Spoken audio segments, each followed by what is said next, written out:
Welcome to Odisha all tech YouTube channel. जदि आप आम चैनल को प्रथम आसुँच दयाकोरी चैनल सब्सक्राइब बटन क्लिक कर चैनल को सब्सक्राइब करेंगे। वीडियोटी भल लगे निश्चय वीडियो को लाइक करेंगे, कमेंट करेंगे, शेयर करेंगे बोलेंगे जहाँद्वारा आप प्रतिदिन नुआ नुआ अपडेट पाइपर। देखो आज गोटे गुरुत्वपूर्ण खबर उपर नजर पकेबा जो थी कि पेंशन भोगी जो अच्छा अवसरप्राप्त कर्मचारी बा पेंशन जो मैंने पाइबा जाऊँच से गोटे गुरुत्वपूर्ण निष्पत्ति नहीं सरकार जो पेंशन को नहीं आसला खुशी खबर आम से विषय आलोचना करवा। दयाकोरी भिडियोटी को शेष पर्यटन देखिए कौन रही आज गुरुत्वपूर्ण खबरटी आम से विषय देखा जहाँद्वारा आप संपूर्ण खबर विषय जानीपर। तो चलतु डेरी नक आरंभ करिए आज खबरटी। तो ये आप देखिए गवर्नमेंट ऑफ इंडिया भारत सरकार तरफ ministry of finance department of revenue central board of direct taxes जो 2 जुलाई 2025 गोटे गुरुत्वपूर्ण ऑफिस मेमोरांडम जोटा आई जोटा कि देखो tax treatment under unified pension scheme जो यूपीएस लागू हम यूनिफाइड पेंशन स्कीम जो लागू होती कर्मचारी उपरे।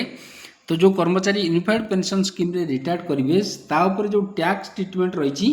सरकार गोटे गुरुत्वपूर्ण निष्पत्ति नहीं। काइंडली रेफर जो ऑफिस मेमोरांडम होता 17/6/2025 receive in this office by email TPL division जोटा कि देखिए in this regard it stated that your department gazette issue notification जोटा कि 24 January 2025 regarding introduction of unified pension scheme जो इंट्रोडक्शन करते सरकार कर्मचारी सरकारी कर्मचारी as an option under the national pension system जोटा कि नेशनल पेंशन सिस्टम किंबा यूपीएस बा यूनिफाइड पेंशन सिस्टम रे कर्मचारी रही पारे। Further it has been stated in your office memorandum date 17/6/2025 that UPS has been introduced as an option under NPS जोटा कि जो नोटिफिकेशन होता 24/1/2025 for such central government employee जो मैंने अच्छा cover under NPS new pension scheme through an amendment to the said notification जोटा रही the UPS is to be manage with the existing institutional NPS architecture regulated bye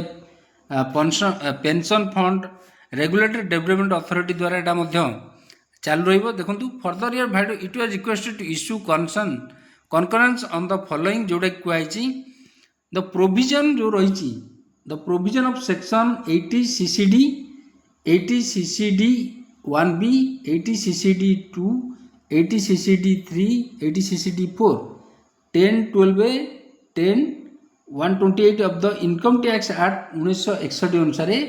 would be applicable mutat mundis on the unified pension scheme as it an option under national pension system। ताले ये सब tax जो ये रही